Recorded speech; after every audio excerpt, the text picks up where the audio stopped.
जन्नत में नहीं जाना चाहता। मुसलमानों अगर सब जन्नत में जाना चाहते तो जिम्मेदार स्टेज है, जिम्मेदार उलमा बैठे हुए हैं। इन उलमा से पूछिएगा कि इस महफिल को किसी दुनियादार ने नहीं, महबूबे परवरदिगार ने जन्नत की क्यारी करार दिया है। तो जो आज जन्नत की क्यारी में बैठने को नहीं तैयार होगा वो कल जन्नत में कैसे जाने? नारी तकबीर, नारी रिसालत, जलसे दस्तार बंदी।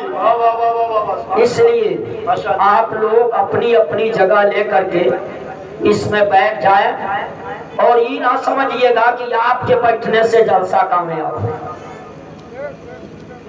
आपके आने से जलसा नहीं कामयाब होता, जलसे में आकर के आप कामयाब होते हो। ये लोगों का धोखा है।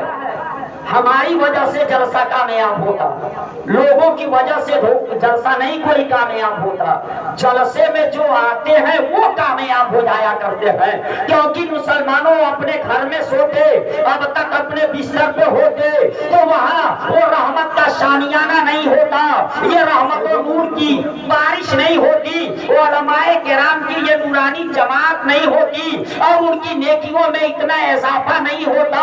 गोया जो यहाँ आया है वो सही मानों में वो खुद को कामयाब कर रहा है, इस जलसे को नहीं कामयाब कर।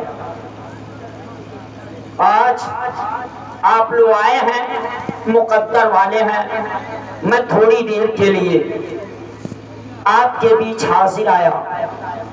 जिम्मेदार स्टेज पे जिम्मेदार उलमा है, खुसूसियत के साथ मुफ्ती साहब क़िबला जिनका ये वक्त था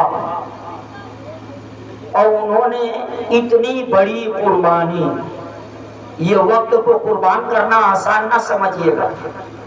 यही तो हमारी भूल है कि हम नहीं समझते कि वक्त कितना कीमती है। वक्त इधर उधर में हम काट देते हैं, मगर मुसलमानों वक्त कितना कीमती है कि आदमी की सेहत चली जाए तो उम्मीद है कि फिर आ जाए, दौलत चली जाए तो उम्मीद है फिर दौलत वापस हो सकती है, हुकूमत चली जाए तो हो सकता है फिर हुकूमत मिल जाए। ये सब में हो सकने वाली बात है, मगर मुसलमानों जो वक्त चला जाए वो फिर नहीं आएगा। सेहत चली जाए, दवा इलाज कराएंगे, बीमारी पकड़ में आएगी, बीमारी ठीक हो जाएगी, हम गज़ाएं खाएंगे, फिर सेहतमंद हो जाएंगे। दौलत चली जाएगी, मेहनत करेंगे, कमाएंगे और अपने कायनात कमाइयों में बरकतें अता फरमाएगा, फिर दौलत आ जाएगी। मगर मुसलमानों जो वक्त चला जाता वह वक्त नहीं आता। लोग देहात में बोला करते हैं गया वक्त फिर हाथ आता नहीं। ये दुनिया वालों के पास दम नहीं है कि जो वक्त गुजर गया उस वक्त को वापस कर दे।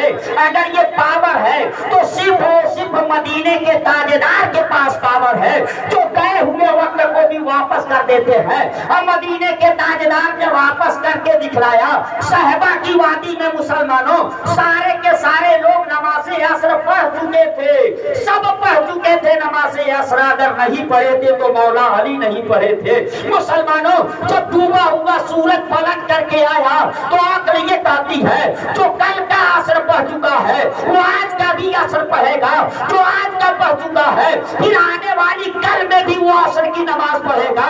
अगर 5 वक्त की नमाज पढ़ना है और वो पढ़ता है। मगर मुसलमानों जब डूबा हुआ सूरज पलट के आया तो सबको नहीं कहा गया था असर की नमाज पढ़ने के लिए, सिर्फ मौला अली को कहा गया था। मैं सोच में कहा पड़ गया सबको क्यों नहीं हुआ, तो जवाब मिला इसलिए कि ये नया असर का वक्त नहीं, ये वही वक्त है जो चला गया था। उसी को मदीने के ताजदार ने खींच करके दोबारा लाने का काम किया है और गए हुए वक्त को पलटा दिया है मदीने के ताजदार ने। तो ये पावर सिर्फ मदीने के ताजदार को है जिसकी जिक्र की महफिल में आप बैठे हो। तो मुसलमानों मैं आपसे कहूंगा आप जिंदगी के साथ बैठे, ज़हनो फिक्र की बेदारी के साथ सुने और सुनाने वालों को लगे कि आप सुन रहे हैं, समझ रहे हैं, अब बातों का असर आपके ऊपर हो रहा नहीं तो आप एक तरह से चेहरा आदमी के चेहरे को देखिएगा, कभी अच्छी बात सुनता है, कहना नहीं पड़ता, चेहरा खिल जाता है, मुस्कुराने लगता है, चेहरे पे रौनक आ जाती है।